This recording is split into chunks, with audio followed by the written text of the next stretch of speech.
The gold-rimmed china plates clinked against the wooden table as Tessa set down her wine glass with careful precision. Her eyes swept across the faces of my family gathered around our Christmas dinner before landing on me. The room smelled of roasted turkey and cranberry sauce, but the warmth of the holiday evaporated in an instant. "I want a divorce," she announced, her voice steady and rehearsed. "And I deserve half of everything you own." The table fell silent. My mother's hand froze midway to her mouth. My father's jaw tightened. My sister Clara looked down at her plate, while her husband Keith stared at his lap. No one dared to breathe. I simply nodded and took another bite of turkey. "Did you hear what I said, Mark?" Tessa pressed, her confidence wavering slightly at my calm reaction. "I heard you," I replied, reaching for my water glass. My younger brother Devin, who had been scrolling through his phone under the table, suddenly gasped. His eyes widened as he looked up at me. "Dude," he whispered, then cleared his throat. "Mark, you're on the Forbes billionaire list. It just updated." He turned his phone around, displaying the screen for everyone to see. The number beside my photo made the room temperature seem to drop 10 degrees. 8 zeros. Not million. Billion. Tessa's fork clattered against her plate, her mouth opened slightly, lipstick perfectly applied just for this dinner, this announcement. Her eyes darted between me and the phone screen, mental calculations visibly racing behind them. Is this true?" she whispered, color draining from her face. I nodded once, continuing to eat as though we were discussing nothing more significant than the weather. "But your company, you said it was just doing well enough," she stammered. "The house, the car, you never?" I watched as 5 years of careful planning crumbled before her eyes. The carefully timed announcement, the witnesses, the practiced speech about deserving half, all based on what she thought I was worth. Her hand trembled as she reached for her wine glass. "Mark, I think we should talk privately about this. I was upset about things. You know I love you. We can work through this." Devin was still staring at his phone. "It says your company's valuation tripled after that government contract last month. How did you keep this quiet, even from us?" Before I could answer, Tessa stood abruptly. "I need some air." As she rushed from the room, my mother finally found her voice. "Mark, what is happening?" I set down my fork and looked at my family's confused faces. The story they deserved to hear was just beginning. You know that feeling when your entire world shifts in an instant? When something you thought was solid turns out to be built on nothing but lies? If you've ever experienced that moment of clarity when betrayal comes into focus, you'll understand what I'm about to share. Hit subscribe if you want to hear how this ends, because believe me, what happened next changed everything. Like this video if you've ever had to rebuild after someone tried to tear you down. My name is Mark Lennon, 34 years old, founder and CEO of a cybersecurity company I built from scratch. When I met Tessa, I was already successful but deliberately living below my means. Not as some test, I genuinely preferred simplicity. My childhood taught me that. I grew up in a small town in Michigan, the kind of place where everyone knows your business and success is viewed with equal parts pride and suspicion. My parents owned a hardware store that barely kept us afloat. While other kids got new bikes, I learned to repair the old ones people discarded. While they played video games, I was taking apart computers and putting them back together. By 16, I was coding security patches for local businesses. By 20, I dropped out of college when my first security algorithm caught the attention of investors. I slept on a mattress in a warehouse for 2 years, coding 18 hours daily, living on energy drinks and determination. When my first major contract came through, I bought my parents a house and paid off their debts. But my lifestyle barely changed. I still drove the same pickup truck, still wore the same 3 t-shirts on rotation. Wealth never equated to worth in my mind. I met Tessa at a music festival 5 years ago. I was there with Devin, enjoying rare downtime. She was beautiful, yes. But what captured me was her laugh, genuine and uninhibited. When someone knocked into her, spilling beer on her designer dress, she laughed it off instead of making a scene. "Life's too short to cry over spilled beer," she said, dabbing at the stain with a napkin. I offered to buy her a replacement drink, and we ended up talking until sunrise. She worked in real estate, she told me. Self-made, independent. When I mentioned I worked in tech security, she seemed interested in what I did, not what I made. At least, that's what I believed at the time. Our courtship was a whirlwind. 3 months later, she moved into my modest 3-bedroom house. 6 months after that, I proposed. When I suggested a prenup, she signed it without much review. "It's just standard paperwork," she said, waving it away. "I'm marrying you for you, not your money." The first year was everything I'd hoped for. We traveled, but not extravagantly. We hosted dinner parties for friends and family in our home. We talked about children, about building a life together. The changes were so gradual I barely noticed them. A comment about my truck being unreliable, questions about why I wasn't taking investor meetings that could multiply the business exponentially, suggestions that we move to a better neighborhood. "I just want you to live up to your potential," she would say, her hand on my arm. "You deserve more than this." I began to notice how she tensed when certain friends visited, the ones from my warehouse days who still lived paycheck to paycheck. How she would showcase her designer handbags when her friends came over, then complain about our starter home within their earshot. Still, I made excuses. Everyone has insecurities. Marriage requires patience. Love means accepting flaws.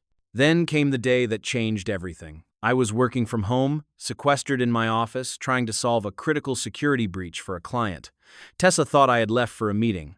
I heard her on the phone in our bedroom, voice low but excited. "Just waiting for the right moment," she was saying. "His company goes public next year. The lawyers say timing is everything for maximum settlement." I sat perfectly still, the code on my screen blurring as her words sank in. "No, he has no idea," she continued. "He still drives that ridiculous truck and wears those same boring clothes. It's like he's allergic to showing his success." A laugh. Of course, I've been documenting everything. Every business trip, every late night at the office. Building a case for emotional neglect is easy when he's so wrapped up in his precious company. Another pause. "The prenup? Please. My lawyer says we can challenge it easily. He's worth 10 times what he was when we married. Besides, California is a community property state. Half of everything is legally mine." I didn't confront her, didn't slam doors or throw accusations. Instead, I quietly closed my laptop and left the house, driving aimlessly for hours, my mind racing faster than my truck ever could.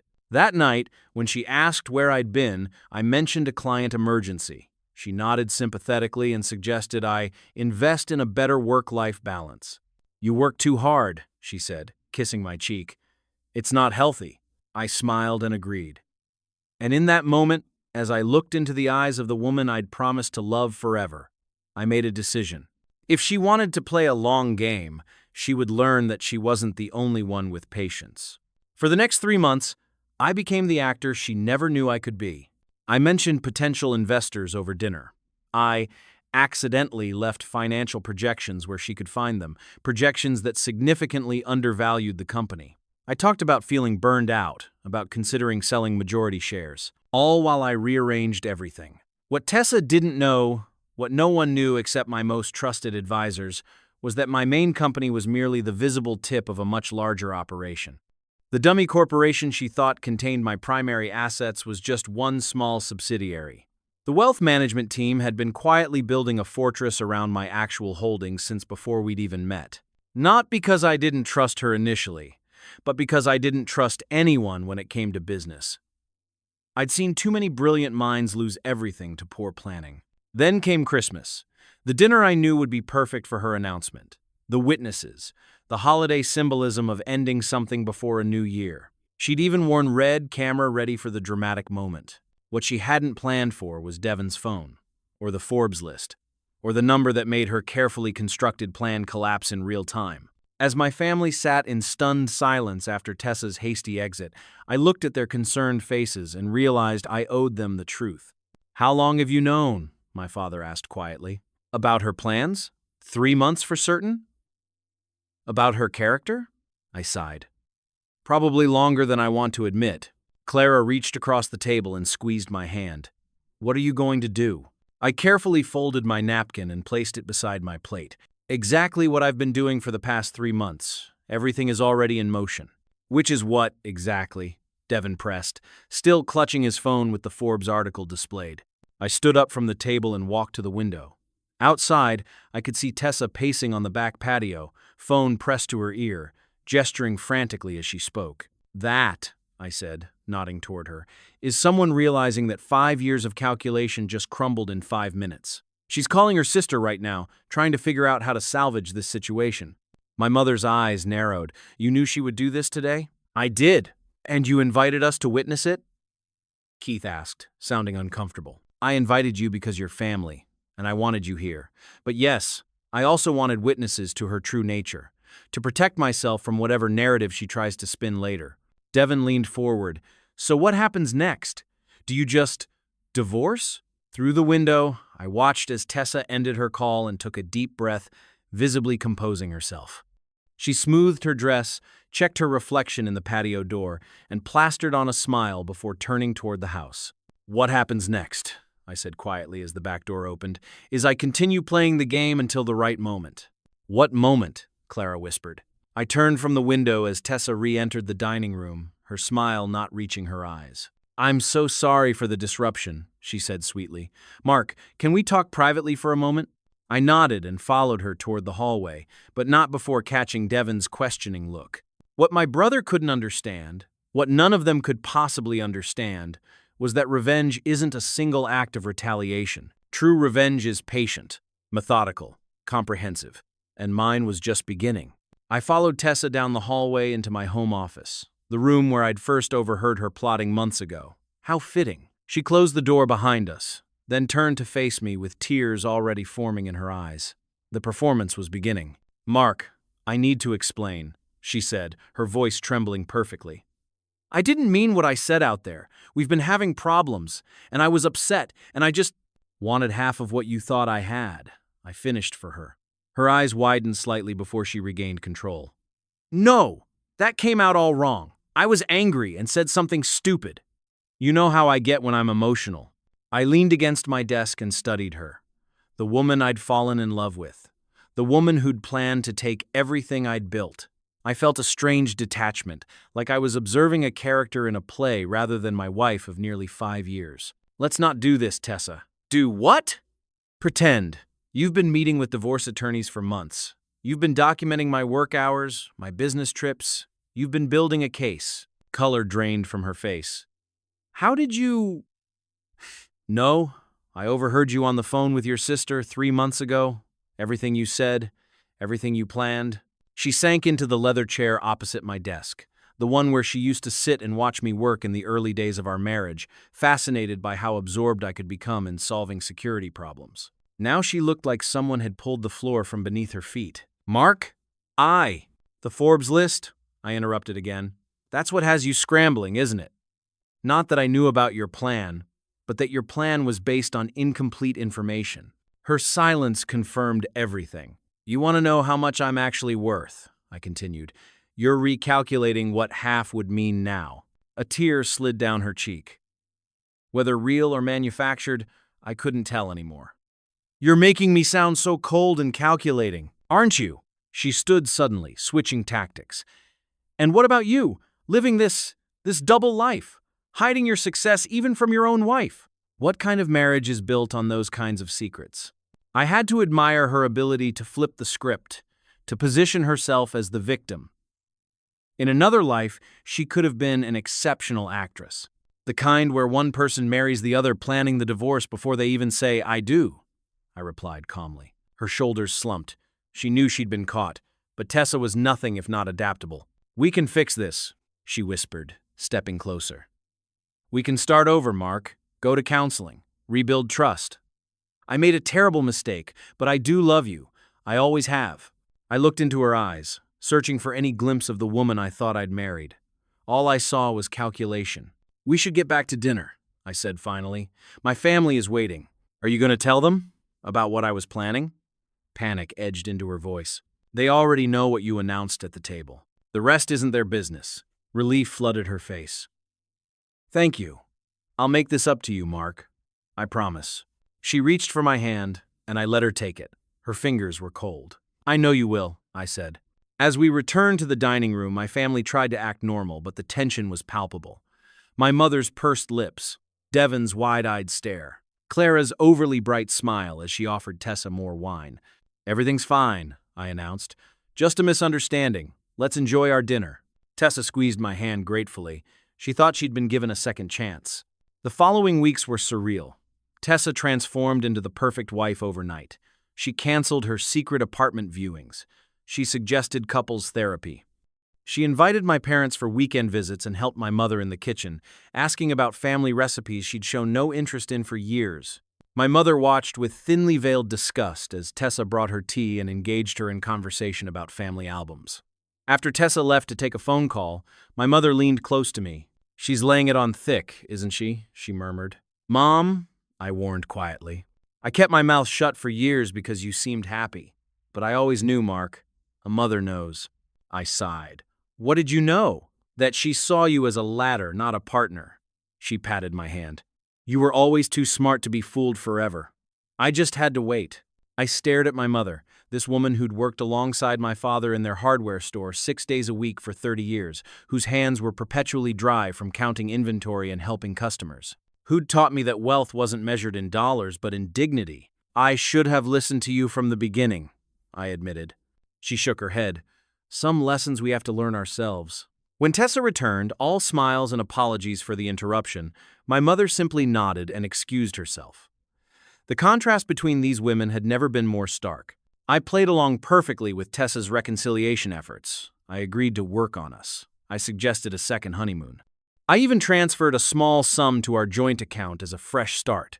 Each time, I watched hope flicker in her eyes, the hope of accessing billions she never knew existed. Meanwhile, I methodically prepared.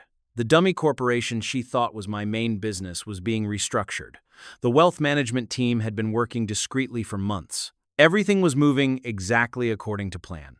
It was strange, living with someone while systematically dismantling their schemes. We slept in the same bed, ate meals together, attended social functions arm in arm. On the surface, we were reconciling. Beneath, we were both counting down to different endings. One night, as we lay in bed, Tessa propped herself up on one elbow and traced patterns on my chest with her finger. "I've been thinking," she said casually, "maybe it's time we revisited the idea of having children." I nearly laughed at the transparency of it. A child would strengthen her position considerably.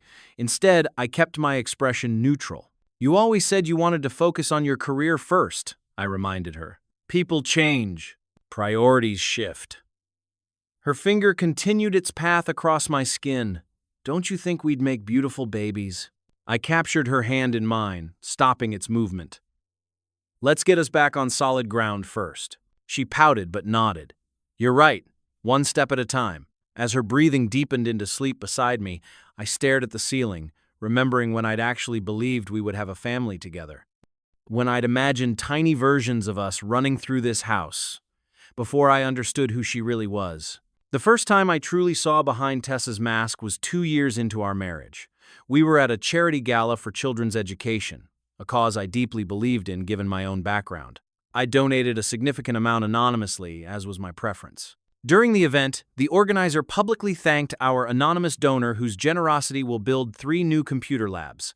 Tessa leaned over to me. "Why anonymous?" she whispered. "People should know what you're contributing." "The kids getting the computers don't care who paid for them," I replied. She frowned. "But networking is important. Connections, recognition." "For what purpose?" I asked genuinely. She stared at me like I'd spoken another language. "For advancement, of course. Business opportunities, social standing." That night marked the first time I wondered if we viewed the world through fundamentally different lenses, if what I valued, substance, privacy, impact without credit, was incomprehensible to her. The evidence accumulated slowly after that, how she cultivated friendships with people based on their usefulness, how she subtly mentioned my company at parties when influential people were within earshot, how she grew increasingly frustrated with my reluctance to leverage my success for social capital. "You could be so much more," she would say. "We could be so much more." I never understood what more meant to her until I heard her on the phone that day, plotting with her sister. Until I realized that more was a number, a settlement figure. A payout for years invested in a man she saw as an underperforming stock. 3 weeks after the Christmas dinner revelation, I tested her. I mentioned casually over breakfast that I was considering a major pivot for the company. "What kind of pivot?" she asked, suddenly alert. "Something riskier. Higher potential reward, but also higher chance of failure." She set down her coffee cup too quickly, splashing liquid onto the table. Is that wise? The company is doing so well now. Sometimes you have to take chances, I said, watching her closely. Go big or go home, right? But your current model is so stable, she argued, dabbing at the spilled coffee. You've built something amazing already. Translation: don't risk my potential payout. I'll think about it more, I conceded, and the relief on her face was immediate. That same day, she suggested we update our wills and insurance policies just to be safe. The pivot she feared never materialized, but her response told me everything I needed to know. As January turned to February, Tessa grew increasingly confident in her rehabilitation of our marriage. She began leaving brochures for luxury home builders on the counter, casually mentioned friends who were upgrading to larger houses, suggested we look at property in more exclusive neighborhoods now that we're in a better place. Each nudge was accompanied by affection, by declarations of love and commitment. The performance was flawless. If I hadn't heard her own words months earlier, I might have been convinced. Valentine's Day approached and Tessa planned an elaborate evening. A private chef, flowers throughout the house. She wore the red dress from the night I proposed. I want to make this special, she said, straightening my tie before dinner. A new beginning for us. I nodded, reaching into my pocket. I have something for you. Her eyes lit up. You didn't need to get me anything. Having you is enough. I pulled out a small envelope and handed it to her. Something special, I said. Her smile was radiant as she accepted it, clearly expecting jewelry. A watch, perhaps, or the diamond earrings she'd been hinting about for weeks. She opened the envelope, her expression freezing as she realized it wasn't what she expected. What's this? She asked, pulling out the memory card that accompanied the document. Footage from the private investigator, I said calmly. Your meetings with divorce attorneys started 14 months ago, not 3 months ago when I overheard you. Your affair with my former business partner began even earlier. Her mouth opened and closed, words failing her. The offshore account you've been funneling my gifts into has been flagged to the IRS, I continued.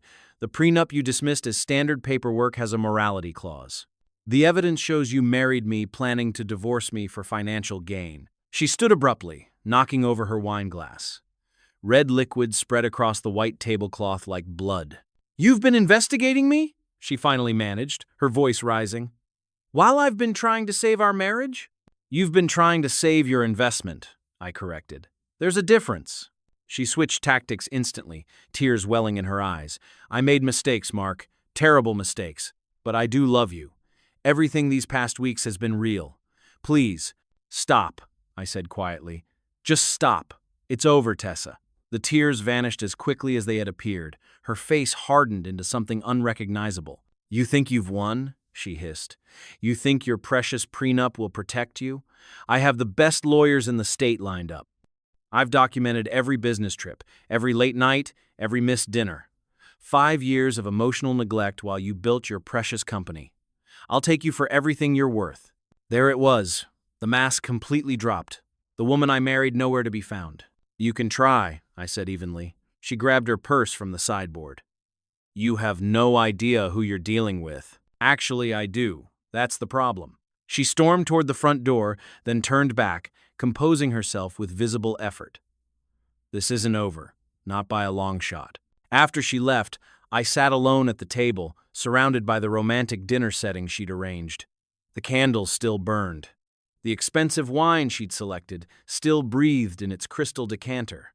The house felt emptier than it had in years, yet somehow lighter. My phone buzzed with a text from Devon. You okay?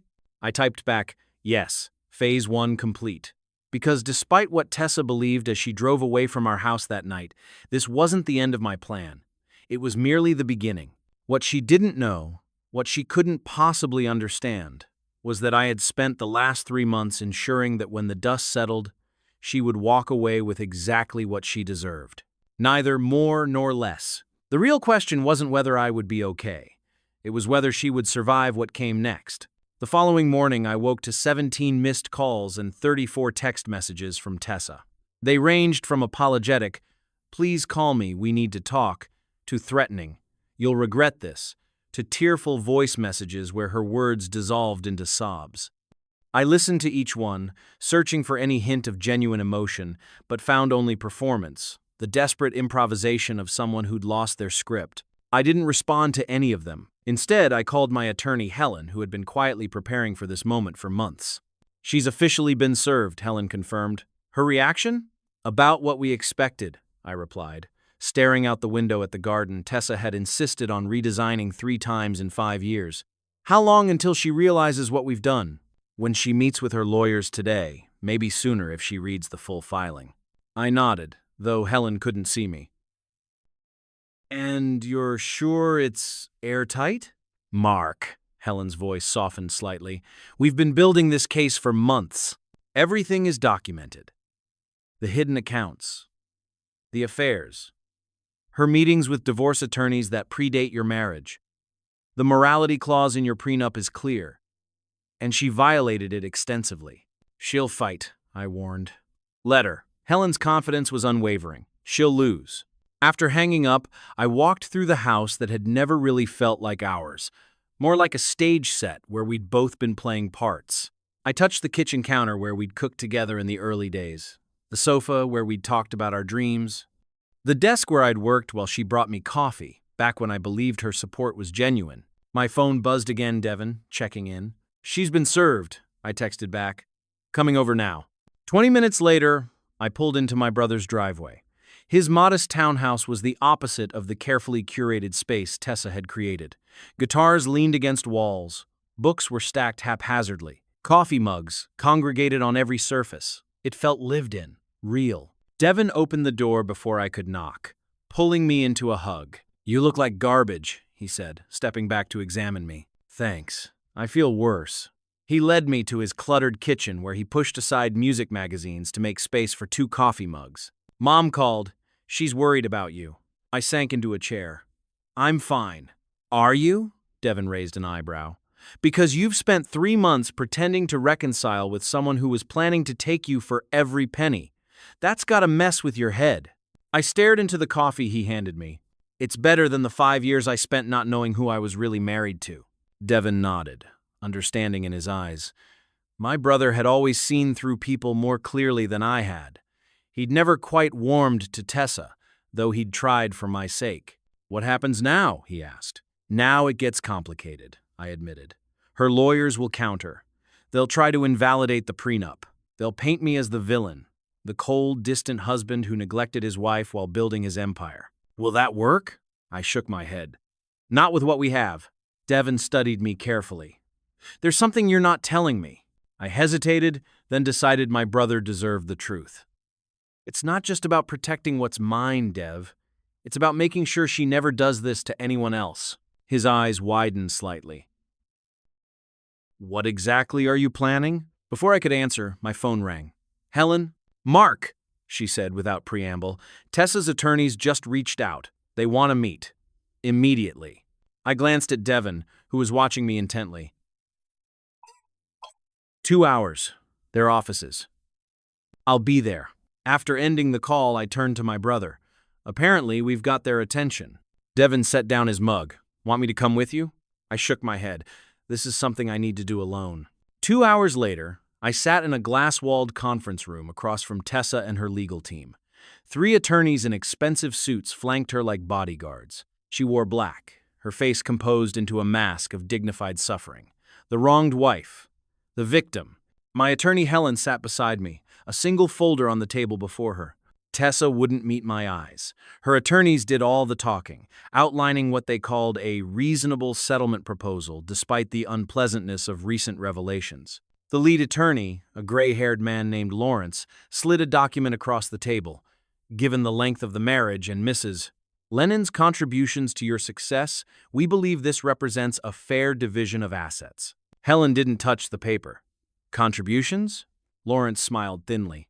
"Mrs. Lennon supported her husband's career growth at the expense of her own. She maintained their home, managed their social calendar, and represented the company at numerous events." I almost laughed at the revisionist history. Tessa had never attended a company event unless there were influential people to impress. She'd hired housekeepers to maintain our home. Her real estate career had tapered off by her own choice when she realized my income dwarfed her potential earnings. "And in return," Helen replied coolly, "she engaged in multiple affairs." secretly met with divorce attorneys beginning 2 months after their wedding, and established offshore accounts to hide assets she was siphoning from their joint finances. Tessa flinched slightly. Her attorneys exchanged glances. Allegations require proof, Lawrence countered. Helen opened her folder and removed a single sheet of paper. This is a copy of the prenuptial agreement Mrs. Lennon signed, which includes a clear morality clause. And this, she placed a USB drive on the table, contains everything we need to enforce it. The youngest attorney reached for the drive, but Helen pulled it back. This is merely to establish that we have the evidence. Your client knows what's on it. For the first time, Tessa spoke. I want to talk to Mark, alone. Her attorneys immediately protested, but she silenced them with a raised hand. 5 minutes. Helen looked at me questioningly. I nodded. After everyone else had filed out of the room, Tessa and I sat in silence for several seconds. The glass walls meant we were still visible to everyone, but our words were private. Why are you doing this? She finally asked, her voice barely above a whisper. Doing what? Protecting myself? Humiliating me. Her eyes finally met mine. You could have just divorced me quietly, given me a reasonable settlement. We could have gone our separate ways without all. This, she gestured vaguely at the conference room, the attorneys watching us from outside. The way you were planning to do with me? I asked. Announcing it at Christmas dinner in front of my family was your idea of quiet and dignified? She had the grace to look away. I was angry. You were always working, always distant. I built something I believed in, I said simply. You built a scheme to take half of it. Is that what you think our marriage was? A scheme? For a moment, her voice caught, and I saw a glimpse of what might have been genuine hurt. Wasn't it? I countered. When did you decide I was worth more divorced than married, Tessa? Was it before or after you said I do? She didn't answer directly. Instead, she leaned forward. What will it take to end this cleanly? Name your price. I studied the woman I'd once believed would be the mother of my children, the person I'd trusted most in the world. That's always been the difference between us. You think everything has a price. Everything does, she insisted. Just tell me what you want. I want what's fair, I said simply. Nothing more, nothing less. Her eyes narrowed. What does that mean? It means you'll walk away with exactly what you deserve. She started to respond, but I stood, signaling the end of our conversation. The attorneys filed back in, tension thick in the air. My client has considered your proposal, Helen announced, and we have a counteroffer. Over the next week, legal teams exchanged documents while Tessa launched her public relations campaign. She gave a tearful interview to a local lifestyle magazine, describing how her husband had become consumed by wealth and success, leaving her emotionally abandoned. How she'd tried everything to save the marriage, how she'd been blindsided by divorce papers after suggesting counseling. Friends I hadn't heard from in years called to check on me, concerned by the portrait she'd painted. Business associates sent awkward messages of support. My parents received sympathy cards from neighbors who'd read Tessa's interview. You need to respond, my sister Clara urged during a family dinner. She's controlling the narrative. Let her, I replied, helping my nephew with his math homework. It doesn't matter. It matters if people believe her, Clara insisted. My father, quiet until now, set down his fork. People who know Mark know the truth. People who don't matter. Clara sighed in frustration. This isn't just about reputation. She's setting the stage for her legal case, creating public sympathy.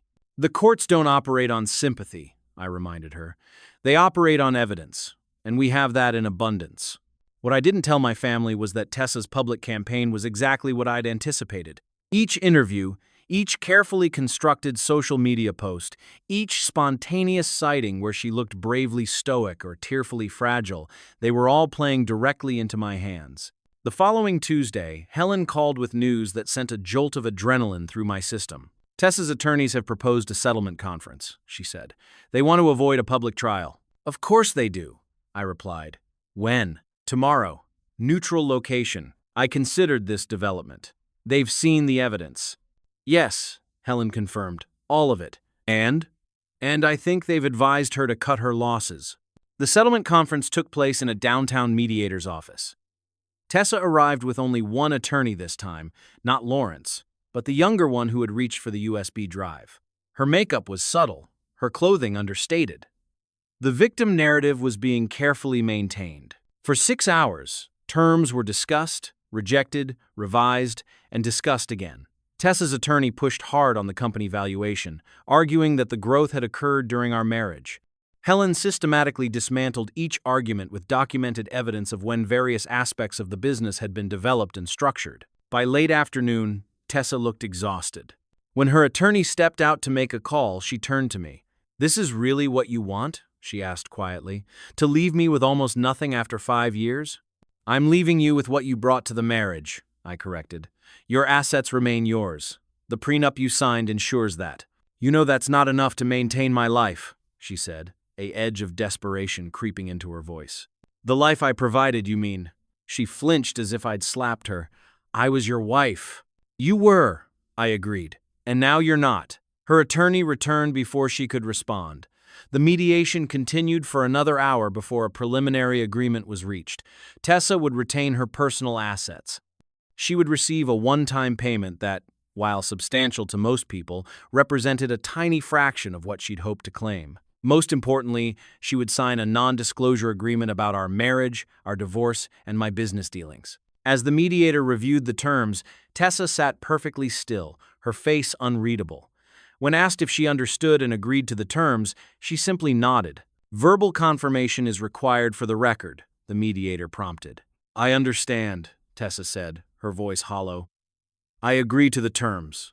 The documents were prepared for signatures. As we waited, Tessa leaned toward me. "You've won," she whispered. "Are you happy now?" I looked at her directly. "This was never about winning, Tessa." "Then what was it about?" "Justice." She shook her head slightly. "You talk about justice, but this feels like revenge. The difference being, revenge is about making yourself feel better.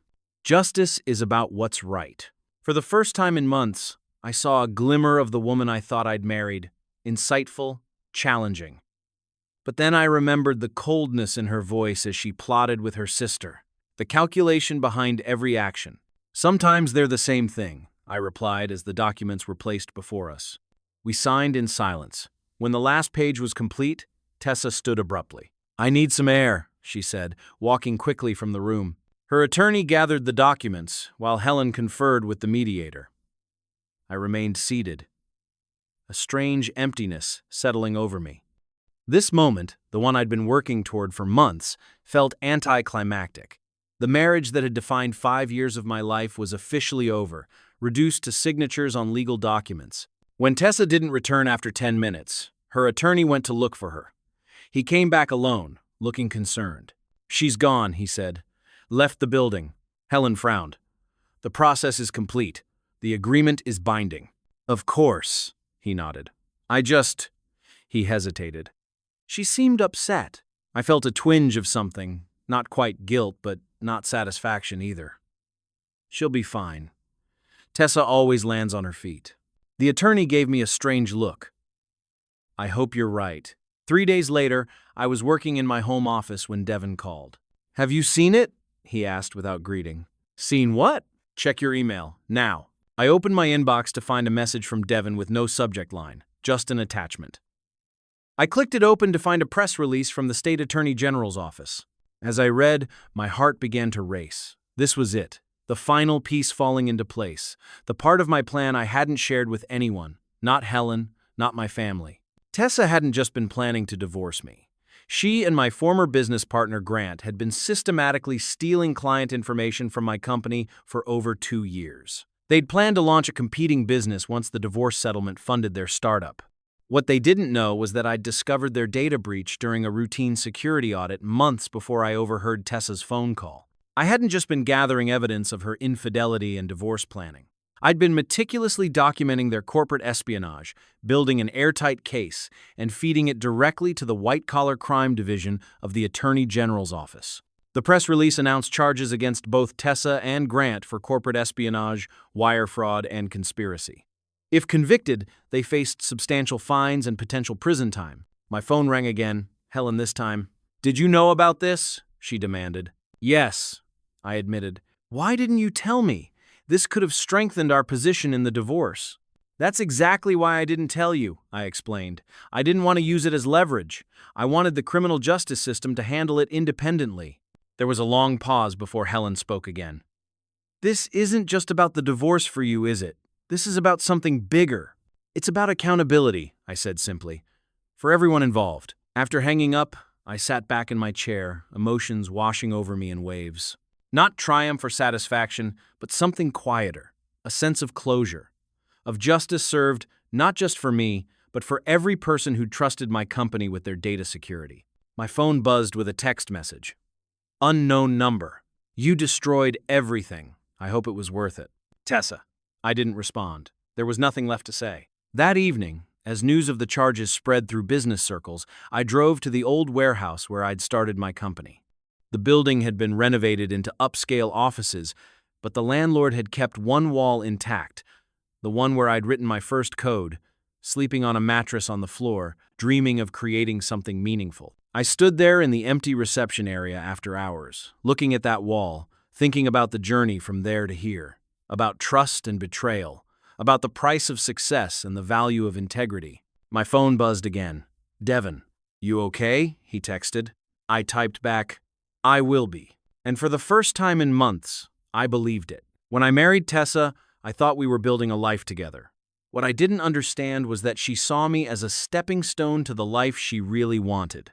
Now she would face the consequences of her choices, not because I sought revenge, but because actions have natural consequences. I walked out of the building into the cool evening air, feeling lighter than I had in years. The future stretched before me, uncertain but full of possibility. Whatever came next would be built on honesty, not deception, on substance, not appearances. If you've ever had to rebuild after betrayal, you know the journey isn't easy, but it's worth it. Hit that subscribe button if you want to hear more stories about overcoming life's hardest moments. Drop a comment about what you would have done in my situation. And remember, sometimes the best revenge isn't about getting even. It's about getting free.